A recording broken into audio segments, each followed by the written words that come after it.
Kak, Assalamualaikum warahmatullahi wabarakatuh.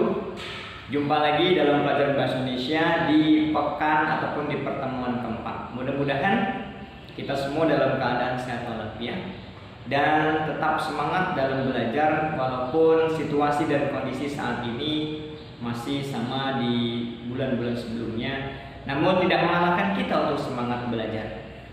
Di pertemuan keempat kita masih membahas tentang teks laporan percobaan. Namun pertemuan kemarin kita membahas tentang strukturnya. Untuk kali ini kita akan membahas tentang aspek kebahasaan yang terdapat dalam teks laporan percobaan. Diulang pelajaran sebelumnya bahwasanya teks laporan percobaan itu adalah satu tulisan yang diperintahkan kita untuk melaporkan dari orang lain dalam bentuk eksperimen. Kemarin strukturnya udah kita bahas. Namun sekarang kita akan membahas tentang aspek kebahasaan. Aspek kebahasaan ini sangat penting dalam kita mempelajari teks laporan percobaan karena tolak ukur kesuksesan kita dalam membuat sebuah laporan teks ataupun laporan percobaan terletak dari bahasa yang kita gunakan. Bahasa yang digunakan itu jelas menggunakan bahasa Indonesia yang baik dan benar sesuai dengan Kamus Besar Bahasa Indonesia. Ada beberapa poin yang harus kita perhatikan dalam membuat teks laporan percobaan. Kalau tidak salah ada 6. Yang pertama, ini ada sinonim dan antonim. Istilah aspek kebahasaan dalam teks laporan percobaan yang pertama adalah sinonim dan antonim. Pasti kalian sudah paham apa pengertian sinonim dan apa pengertian antonim. Betul, sinonim itu adalah persamaan kata dan antonim itu adalah lawan kata.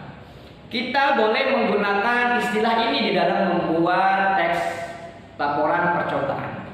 Contoh misalnya kita menggunakan persamaan kata ataupun perbedaan kata ataupun lawan kata.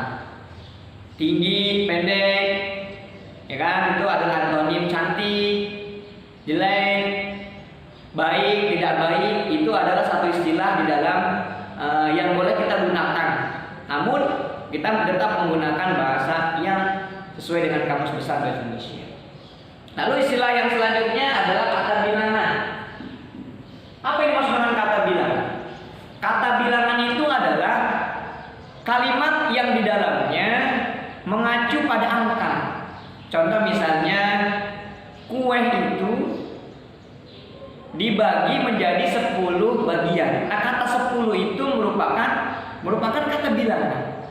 Contoh misalnya makanan itu terdapat 4, ya kan, 4 jenis. Ya, itu 4 itu merupakan kata bilangan dan seterusnya. Selanjutnya adalah kalimat kompleks. Nah, apa yang dimaksud dengan kalimat kompleks? Kalimat kompleks itu adalah suatu jenis kalimat yang memiliki lebih dari satu pola. Kemarin kita bahas bahwasanya di dalam membuat sebuah kalimat minimal ada 2 pola pembuatan kalimat. Yang pertama subjek dengan predikat, itu sudah disebut masuk ke dalam sebuah kalimat. Nah, yang maksud dengan kalimat kompleks ini subjeknya lebih dari satu di dalam satu kalimat. Contoh misalnya saya belajar dan kakak mencuci piring.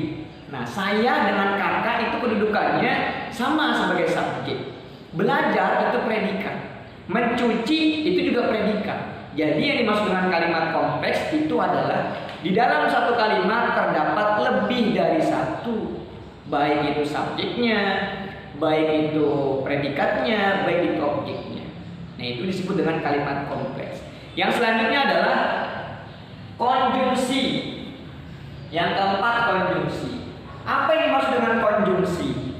Siapa yang tahu kira-kira konjungsi? Ya, betul. Konjungsi itu adalah kata penghubung. Kata penghubung macam-macam, ada dan, lagi pula, serta, dengan.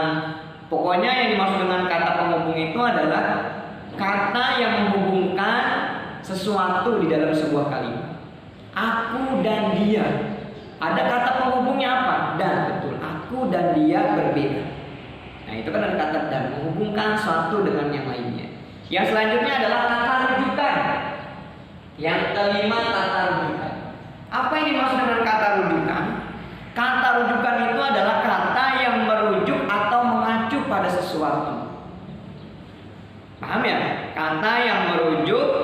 pada sesuatu. Contoh misalnya di sini Ustadz kasih contoh, tadi pagi Rina terlambat masuk kelas karena dia bangun kesiangan.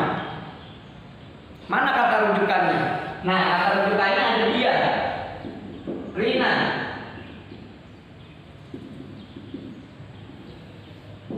Tadi pagi Rina terlambat masuk sekolah karena dia bangun kesiangan.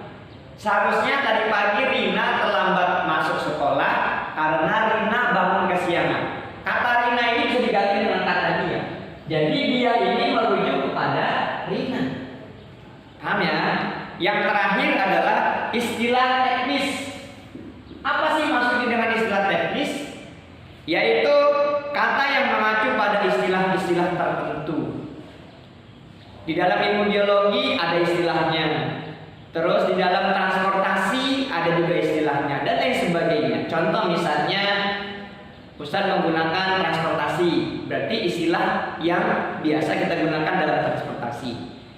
Contoh misalnya busway di Jakarta itu memiliki 12.000 halte. Nah, halte itu merupakan istilah yang digunakan dalam transportasi. Terus misalkan dalam ilmu biologi, air itu mengandung molekul-molekul. Apabila diminum oleh orang ataupun manusia, maka orang itu akan sehat. Nah, molekul itu satu istilah yang digunakan dalam ilmu biologi.